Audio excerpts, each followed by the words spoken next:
Ce jour dédié pour l'élévation de l'âme de Zara Hélène Bat Esther, Zichron Livracha. On me demande quel est l'intérêt de venir à la yeshiva.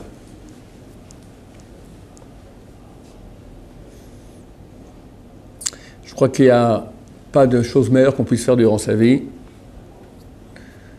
que passer un certain temps à la yeshiva. C'est combien un certain temps? Chaque temps qu'on vient est bien. Même 1 heure, c'est déjà ça de gagner. Une journée, c'est déjà énorme. 1 mois, 1 an, c'est le gros lot. Et plus, alors Bachlal, c'est... Pourquoi?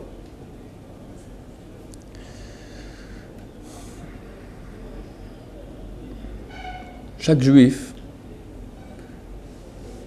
veut plaire à Dieu, veut être bien. Un petit enfant, il est méchant. Tu n'as aucun enfant qui est vraiment méchant. Il veut être bien. Alors il y a des frustrations, il n'est pas compris, alors il réagit. Mais chaque être humain veut être bien. Il n'y a personne qui dit je veux être mauvais. Parce qu'à la base, on a une source qui est bonne, la Neshama. Mais Dieu a mis cette Neshama qui est divine dans un monde où on a des tentations terribles, de mal, qui très souvent a l'air très bien, qui est très bon, très tentant. Et la Neshama, on n'entend plus. Il y en a qui sont très très éloignés déjà, leur Neshama est complètement atrophié. Et ils développent même des fois une haine de tout ce qui a à voir avec Dieu. Puis tu as beaucoup de bons juifs qui sont moitié-moitié. McDo fish. On fait le kidouche, on va en boîte.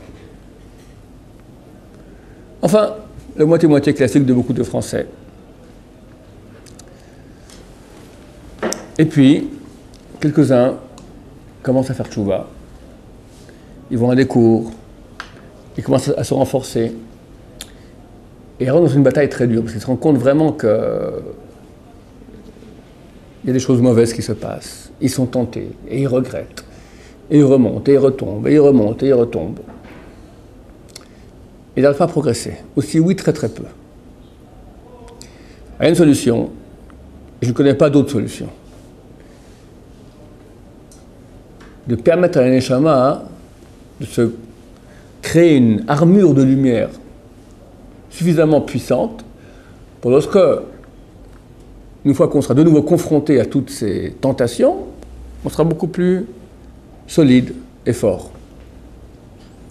Si on essaie de monter alors notre Neshama est toute petite et les tentations du corps sont énormes, alors c'est un coup oui, un coup non et on reste moitié-moitié. Qu'est-ce qu'il faut? Il faut un certain temps faire en sorte qu'on n'est plus en situation de confrontation avec les tentations de ce monde et développer beaucoup la Neshama. Ça s'appelle yeshiva. À la yeshiva, il y a déjà beaucoup moins de tentations. Les filles, il n'y en a pas. Il n'y a même pas de secrétaire au féminin. Si jamais tu es tenté, tu vas regarder par la fenêtre, tu es à Ramoth, il faut vraiment être pas normal pour être tenté par ce qu'il y a dans la rue. C'est pas trop facile, justement. Attends, j'expliquais pourquoi. Laisse-moi finir, après vous me reposez la question. Elle est bonne la question, mais pas au moins que j'explique ce que je veux dire. Qu'est-ce qu'on fait ici? On développe la Neshama. On t'apprend à prier, tu as le temps de prier. Il y a beaucoup d'autres synagogues, surtout à l'étranger, la prière c'est le Midnight Express, c'est pas une prière, c'est une récitation très, très rapide. Et des fois, tu as des prières qui sont tellement longues aussi, le Shabbat, que c'est insupportable. Donc on prie normal, d'accord? Ni trop court, ni trop long. Tu étudies la Torah. Tu apprends à connaître Dieu. Tu apprends à te connaître toi. Tu apprends à te construire. Tu apprends à savoir qu'est-ce qui ne va pas, comment arranger. Tu acquiers des outils de la Neshama. Elle grandit. Moi, je dis la Yeshiva, c'est comme une serre. Tu as une petite pousse, tu as une Neshama qui se met à grandir. Si tu la mets à l'extérieur, hors de la serre, il y a un ouragan, elle se fait écraser. Si au contraire, tu la laisses grandir, au bout d'un moment, elle va se créer une écorce solide, elle devient un arbre très très puissant, et il y aura tous les vents du monde, elle tiendra bien. Maintenant, ça évidemment, pour venir, ça, il faudrait quelques mois à la yeshiva au moins pour acquérir ces outils. Mais même si quelqu'un vient pour beaucoup, il vient une semaine. La masse d'informations et de changements que ça fait chez lui, une semaine, c'est énorme. Faites le calcul. Quelqu'un va maintenant à un cours une fois par semaine. 1 heure par semaine. On va dire, il va 2 cours par semaine. Combien? 2 heures.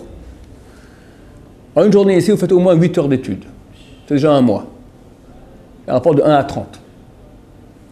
Maintenant, ce n'est pas un mois, c'est un mois en concentré. Ça veut dire, j'appelle ça le principe du spaghetti. Quelqu'un veut faire des spaghettis. Qu'est-ce qu'il faut faire? D'abord, bouillir de l'eau. Alors il met l'eau à bouillir 2 minutes. Puis après, il éteint. Et après 10 minutes, de nouveau il met à bouillir 2 minutes. Après, il éteint. Après 1 heure, il revient, il allume. Après 10 minutes, il revient, il allume de nouveau. Il met à bouillir pendant 2 minutes. Après, il éteint. Qu'est-ce qui se passe? Ben, il n'aura jamais de pâte. L'eau va rester tiède. Ça, c'est les cours quand tu es hors de la yeshiva. Tu vas au cours, c'est génial, c'est bien, ça chauffe, tu ressors. Tu as une demi-semaine, une semaine entière, confronté au mal. Tu te refroidis, c'est normal. Tu veux te réchauffer, tu refroidis. Réchauffe, refroidis. Réchauffe, refroidis. Après 5 ans, tu es le même. Qu'est-ce qu'on va faire? On va chauffer pendant 10 minutes non-stop. Ah, tu arrives à ébullition. Tu vas à l'yeshiva maintenant, une semaine, même un jour non-stop, 8 heures. C'est énorme. C'est énorme. Une semaine, c'est extraordinaire. Et plus, encore mieux. Donc, la yeshiva est l'endroit, le seul endroit au monde où on peut permettre à l'neshama de se développer, de grandir. Et quand on a ça, on a tout. Parce qu'après, quand on revient dans le monde de la guerre, on est beaucoup plus fort. Alors on me dit ici, c'est peut-être trop facile. Quoi trop facile? Si tu es un Goliath, comment on appelle ça en bon français, un Goldorak, d'accord, un Rambo, tu es né comme ça. Bon, évidemment, trop facile, tu vas maintenant dans les poids plumes. Bats-toi comme tu sais te battre. Mais on n'est pas né comme ça, on est des petits de rien du tout. Et Dieu a fait ainsi, Dieu a fait que le corps, l'enfant quand il naît, il est que Yetzer Hara. Il n'y a que les pulsions du corps. Il n'y a pas encore de Neshama qui vient en lui. Le Neshama, elle commence lentement à se réveiller à l'âge de 13 ans, un tout petit peu, même pas le Neshama, c'est Ruach. À l'âge de 20 ans, la Neshama. Donc on a très très peu d'outils qui nous permettent de se battre contre le Yetzer Hara, contre le mal. Et il se déchaîne aujourd'hui comme jamais il s'est déchaîné. Comment tu mets un gosse de 15 ans qui n'est pas protégé par toutes les protections qu'il y a ici dans le monde orthodoxe, qui n'a pas reçu d'éducation de Torah puissante, face aux tentations du mal qu'il y a dans le monde? La Gemara, elle dit, prends un gosse, un jeune homme, parfume-le, habille-le bien, donne-lui une bourse d'écus et mets-le en face d'une maison de passe. Disent Chazal, Ma'yaseh ben velo yerta, que fera le fils, l'enfant, pour ne pas pécher, le jeune homme, pour ne pas pécher. Il est normal, le gosse. Aujourd'hui, c'est ça la situation dehors. La maison de passe, elle est partout. Il y a des petites, sortes de petits appareils comme ça, noirs, avec des images dessus. Un bouton, t'es où tu veux. Terrible. Terrible. Comment un gosse ne tombe pas là-dedans? Donc il faut être super puissant. Dieu nous dit, il y a une solution, yeshiva. Tu as des vacances? Alors je ne te dis pas venir à yeshiva toutes les vacances, mais tu fais au moins à moitié-moitié. Aujourd'hui, il y a des vacances, j'ai un ami, le Rav Temstedt, il ouvre maintenant pour l'été, yeshiva d'été, 3 semaines, moitié matin études, après-midi excursion. Tu peux rajouter encore 2 semaines ici à la yeshiva, tu te boostes comme ça à 100%, tu reçois des outils qui te permettent de faire face, sinon tu n'as pas les outils, tu aimerais bien, tu ne peux pas, un gros malin, tu as une porte de sortie, pourquoi tu ne la prends pas? Ça fait peur la yeshiva, ça fait peur. Moi, mon épreuve la plus dure de ma vie, c'était rentrer à la yeshiva. Je raconte une fois, j'ai fait un cours là-dessus. Ça fait très peur. On se croit qu'on va rentrer maintenant dans un endroit avec, je sais pas, le Taliban. Viens voir. Comme, moi, je suis la première fois de ma vie, je suis allé à l'Yeshiva. C'était après l'armée. J'ai fait la guerre du Liban en 82. J'ai été donc sorti de l'armée au mois d'août. Un mois après, je suis rentré à l'Yeshiva. On me dit, on me donne une adresse, voilà, il faut y aller. J'arrive, je vois des escaliers, il faut monter. J'ai très peur. J'ai très peur. Je voulais, mais j'avais peur. Et tous ceux qui n'ont pas la première fois de leur vie, ils ont peur. Une marche, 2 marches, 3 marches. Du coup, j'ai entendu quelqu'un qui crie comme ça, nous voit en yiddish. Was suchst du hier?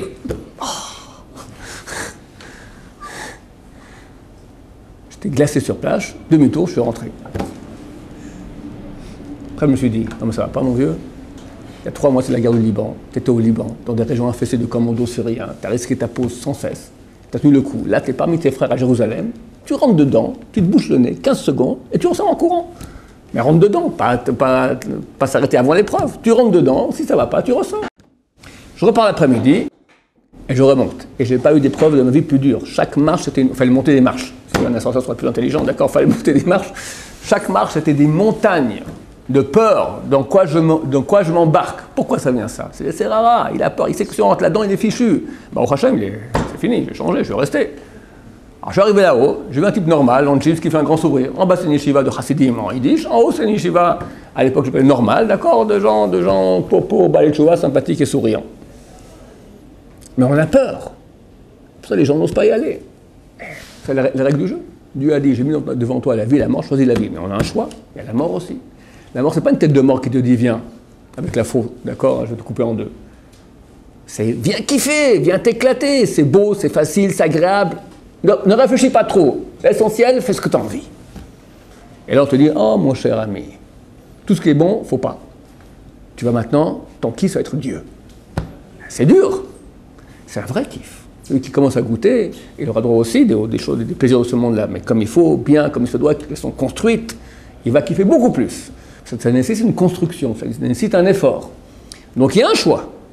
Et quand quelqu'un a compris que c'est là la vérité, qu'est-ce qu'il peut dire? Il peut pas dire maintenant c'est faux. Au début il dit c'est faux, ça c'est faux, la vérité elle est chez moi. Comment tu vas le prouver? Non mon cher ami, toi tu es le mensonge, la vérité elle est là.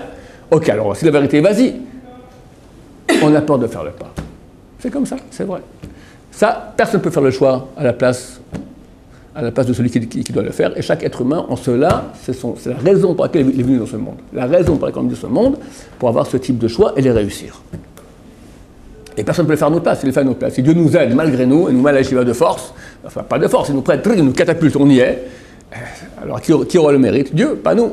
Et Dieu ne veut pas, il aurait pu nous laisser aussi là-haut sans aucun mérite. Il voulait qu'on descende et qu'on ait la confrontation. Donc si on voit à ce point-là à combien le SRA se bat pour qu'on vienne ici quelques jours, ça veut dire à quel point c'est grand. Je vous dis d'expérience, c'est un truc que beaucoup de gens pour me le dire. Le type qui a décidé, je viens à la yeshiva, le même jour, la même semaine, le SRA va lui proposer les mille et une nuits. La place mirobolante que jamais... C'est un miracle cette place, c'est extraordinaire. La semaine prochaine, la semaine passée, il est venu me voir. Il crève d'envie de venir. Il a, je ne vais pas dire pour pas qu'on le reconnaisse, entre 25 et 30 ans, il est très doué, il ne fait rien de sa vie. Rien de sa vie. Rien de sa vie. Il sait que c'est la vérité que s'il rentre ici, mais si que je rentre là, je vais rentrer à fond. Alors, il n'ose pas y aller. Et qu'est-ce qu'il fait? Il glandouille. Et maintenant, je lui ai proposé, viens, oui, mais juste la semaine prochaine, le 1er juin, j'ai reçu une proposition de travail, quelque chose, le rêve, c'était le truc, tac, tac, tac. Il aurait accepté, mais une proposition. Ok. Alors j'ai dit, mon cher ami, qu'est-ce que tu as gagné là-dedans? Un peu de sous-sous. Un peu de sous-sous, ok, c'est vrai. Mais là, tu as la vérité, tu as l'éternité. Et c'est qui donne les sous, en fin de compte? C'est Dieu. Donc tu veux jouer avec Dieu? Tu veux le contourner? J'aurai des sous mieux. Il y a des choix. Si ce n'est pas la place mirobolante, c'est la fille mirobolante. Le chidour qu'on n'aurait jamais cru, quoi, moi, avoir un... Ça ou la yeshiva.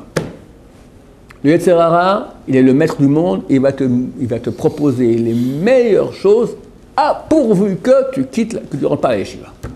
Une fois que tu es, il va essayer de te sortir de la yeshiva aussi, bien sûr. Comment on fait sortir quelqu'un de la yeshiva? Alors au début, c'est avec des avérotes. Viens, on va te laver, viens, on va tourner. Au bout d'un moment, moi j'ai quitté ça, je veux la yeshiva. Alors, comment on le sort? Avec des mitzvot. Viens, maintenant, il y a une grande mitzvah, je sais pas moi, on va faire tchouva aux gens, on va faire du chesed, on va ouvrir un organisme de chesed, Gmar et machin. L'essentiel, pas étudier la Torah. C'est qui? C'est écrit dans le Pirkei Avot,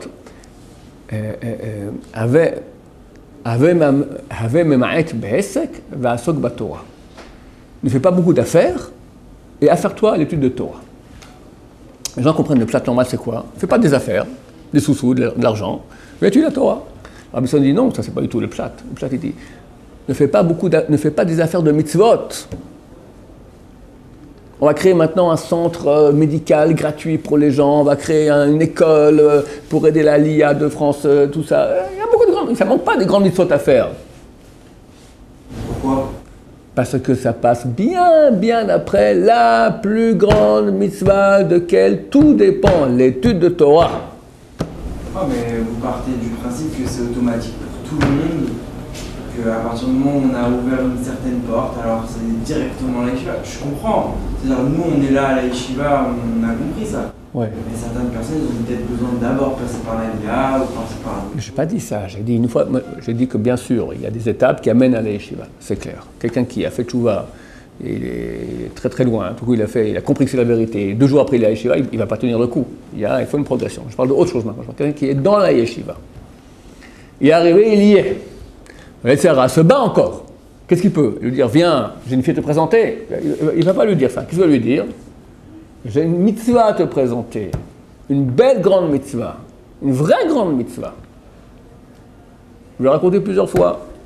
Dans ma jeunesse, j'étais chaud pour aller parler aux gens, leur faire tchouva. Chaud comme une... je ne pouvais pas dormir la nuit de ça. Je suis allé voir les grandes Torah. Le Rabbi Yashir, le Rabbi Sameh Bashaou, les plus grands. On dit étudie. Alors, Shach, étudie. Tu veux sauver, tu pourras sauver beaucoup plus. Alors, j'en partais à étudier. Après, ça revenait. Enfin, à la fin, je suis sorti. Et si j'avais continué à étudier plus, j'aurais pu faire beaucoup plus. C'est clair. C'est clair. Non, on ne serait pas là, nous. Si, il y aurait beaucoup plus. Il y aurait beaucoup plus. Il ne faut pas être le boss du monde à la place du boss.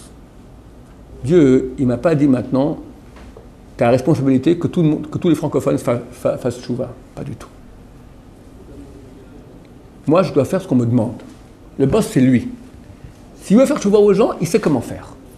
Mais moi, je veux faire la façon d'amener le plus de lumière, de présence divine dans le monde. Le meilleur moyen égale étude de Torah. Preuve en est que, quand en séminaire, j'ai 100 personnes devant moi, j'ai 2 jours pour leur faire tchouva. Je parle, j'ai des discours, tac, tac, tac, ok. 50 font tchouva, 50 disent très très beau, très bien, mais ça ne m'intéresse pas. Ils ont entendu le même discours. Pourquoi il y en a qui font tchouva, pourquoi il y en a qui ne font pas tchouva? Certains, Dieu leur a donné un mérite de faire tchouva. Certains, Dieu leur a pas donné ce mérite. En fonction de quoi Dieu donne le mérite à l'un et pas à l'autre. Dieu va juger. Mais s'il y avait beaucoup plus de mérite dans le ciel, alors tous feraient tchouva, ou beaucoup plus. S'il y avait plus de mérite de Am Israël, alors Dieu ferait qu'il y ait plus de balais de tchouva. Toi, tu vas parler très bien, mais s'il manque du mérite, personne ne va t'écouter. C'est du mérite, un peu va t'écouter. C'est beaucoup de mérite, beaucoup vont t'écouter. Comment faire qu'il y ait plus de mérite? La base, étude de Torah. C'est ça qui fait que tous les grands de Torah, qui, comme vous et moi, ont envie que tout le monde fasse tchouva, ne disent pas à tous les Bachor Yeshivot, sortez, parlez aux gens à faire tchouva. Ils ne disent pas du tout. Ils disent, restez à la yeshiva, étudiez. Le Chazon Ish, il dit, il n'y a pas de plus grand chesed qu'on peut faire avec le monde, de plus aide, de bonté avec le monde qu'étudier la Torah. Parce qu'on amène tellement de flux, de sainteté sur nous-mêmes et par ricochet au monde entier, qu'il n'y a rien de meilleur. Tu vas maintenant aider les gens, tu vas aider les pauvres. Ok, tu l'as rendu riche, tu l'as aidé un peu.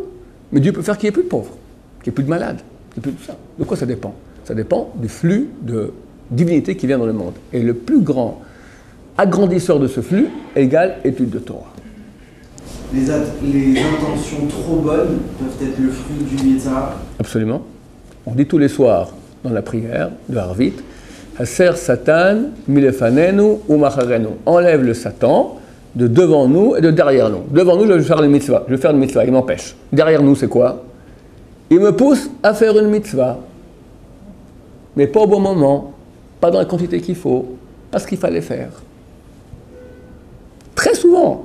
Au début, le Sahara, le combat avec lui, il est simple, c'est clair. Il y a un interdit, au bout d'un moment, ça devient très fin. C'est mitzvah contre mitzvah. C'est pour ça qu'il faut prendre conseil chez les gens qui savent. Et là, les yeshivot, mais les séminaires pour les filles, etc. C'est pareil, c'est le même discours? Idem, bien sûr. Elle n'a pas dit Sarah, la fille. Non, c'est pour ça. Tout à fait, exactement la même chose. Exactement la même chose. Avec la nuance que les hommes ont une mitzvah d'étudier la Torah sans cesse. La femme, c'est pas sans cesse. Donc, 1 an, 2 ans de séminaire pour une bonne formation. Après, un homme, s'il peut rester après étudier, il a gagné de gros lots des gros lots. Pardon? On demande d'agmar et tout, la femme? Non. Mais comment vous considérez du coup, parce que vous avez eu une trop bonne intention, entre guillemets, vous auriez pu continuer à étudier? Ouais.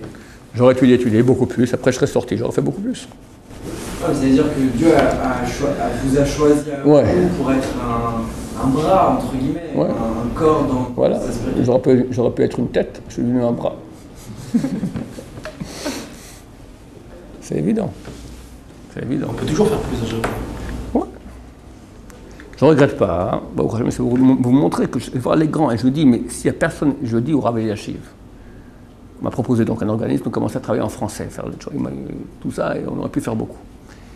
Il m'a dit, vas-y pas, mais il n'y a personne d'autre qui le fait. Ils trouveront quelqu'un d'autre. Je sais qu'il ne trouvera pas.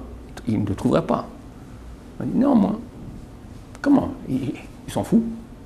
Alors, il s'en fout des Français, que tout le monde crève, fini. Que personne fasse tchouva. C'était il y a 30 ans, il n'y a pas encore le monde de la tchouva français. Il sait très bien que je ne dois pas maintenant être le boss du monde et gérer le monde à la place de Dieu. Non, mais moi je pense que c'est comme ça qu'il faut faire pour faire mieux. Toi, fais ce qu'on te demande. Dieu te demande maintenant la plus grande mitzvah, c'est ça, fais-la. Après, il y a un certain moment où tu iras voir les grands Torah, tu es suffisamment grand, tu es rempli, et il y a un moment où il faut commencer aussi à aller sortir. Oui, c'est vrai. Mais pas trop tôt. C'est pas trop tôt, c'est des années, des bonnes années. On revient maintenant à ceux pour qui je fais ce cours, ceux qui sont, nos chers internautes, qui sont ou en Israël ou en France. On leur conseille énormément de venir un petit temps au moins à l'Yeshiva. Chaque petit temps, déjà, ça change. Et le changement que tu vas recevoir ici, il vaut de l'infini. Il faut savoir, en spiritualité, chaque millimètre vaut l'infini. Maintenant, si tu viens ici, tu retombes, effectivement, tu n'as pas gagné grand-chose. Tu as gagné. Mais ce que tu vas gagner ici, c'est des outils qui te permettront de moins tomber. Tomber, on tombe de toute façon, quand on est confronté au mal. C'est clair. Mais tu vas acquérir des outils qui te permettront de résister beaucoup mieux. Et là, tu peux après continuer à vivre ta vie normale, entre guillemets, c'est-à-dire hors de la yeshiva, sans devoir forcément, une fois oui, une fois non, céder au Yetzirah. Est-ce que quand on vient à la yeshiva, on étudie et tout, ça donne aussi du srout à nos parents, nos grands-parents? Absolument. Même ceux qui sont déjà nés. Absolument. Absolument. Ok, on va s'arrêter ici. Baruch Adonai,